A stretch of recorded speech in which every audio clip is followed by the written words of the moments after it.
সব ফুলকপি নিরামিষ করবো। ফুলকপি, ডাঁটা, আলু, গাজর, কাঁচা টমেটো এগুলি মিলিয়ে কুটিয়ে কেটে নিয়ে ধুয়ে দিয়ে নিলাম। আসসালামু আলাইকুম, আপনারা কেমন আছেন? ভালো আছেন? আমি ভালো আছি আলহামদুলিল্লাহ। আমি এখন নিরামিষ রান্না করব। দিলাম পেঁয়াজ কড়াইয়ের মধ্যে,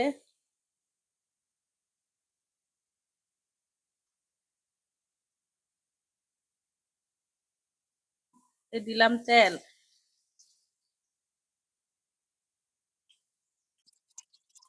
এই যে এখন দিব কাঁচামরিচ, রসুন। শীতের দিনে সবজি রান্না করলে মজা লাগে, ভালো লাগে। এই দেখা যাচ্ছে রুটি দিয়ে খাওয়া যায়, ভাত দিয়ে খাওয়া যায়, সবকিছু দিয়ে খাওয়া যায়।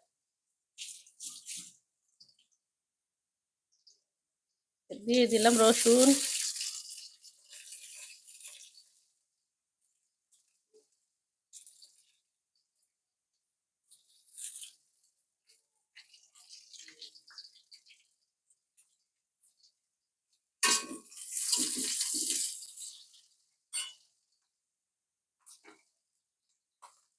দিয়ে দিলাম কাঁচামরিচ, এখন দিব রসুন।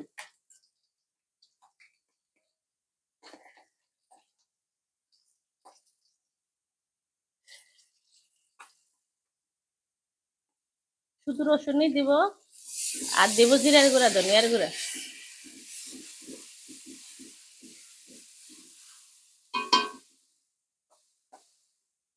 আমি সবকিছুর ভিতরে আদা দিই না।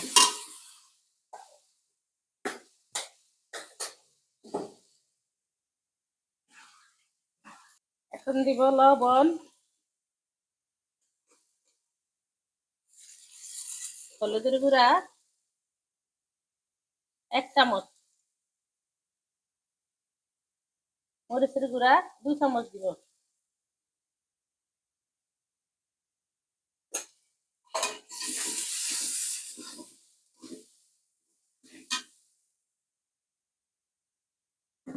এখন দিয়ে দিব এই যে নিরামিষের ডাঁটা, গাজর, আলু, কাঁচা টমেটো এগুলো একটু আলাদাভাবে কষাবো, তারপর ফুলকপি দিব, তাহলে ফুলকপিটা বেশিরভাগ গলে যাবে।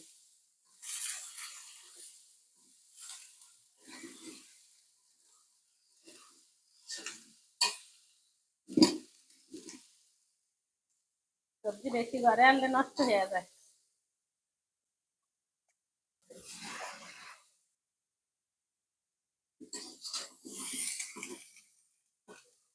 দিব জিরা ধনিয়ার গুঁড়ো, এখন ডেকে রাখবো একটু ডাঁটাগুলি মজন, আলু আলু একটু ডাঁটা সিদ্ধ হোক। এই যে ফুলকপি ঢেলে দিলাম, সিম দিয়ে দিলাম, স্কিপ করে গেছে আর কি, মনে ছিল না। এখন এই যে আর একটু পরিষ্কার করে লাগবো, জিরের গুঁড়া ধনিয়ার গুঁড়া দিয়ে দিলাম। এই যে ফুলকপি, সিম দিলাম।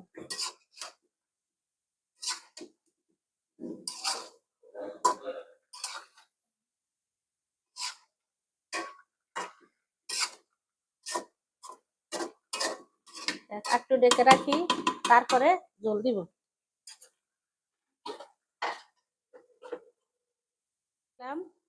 পানি পরিমাণ মতো, বেশি দিব না, একটু ঘন ঘন রান্না করব।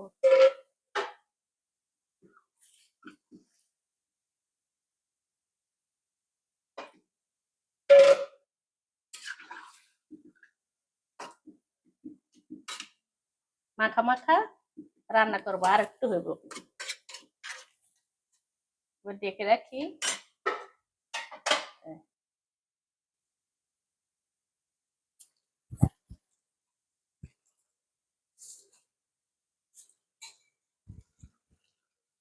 দিয়ে দিলাম একটু লবণ।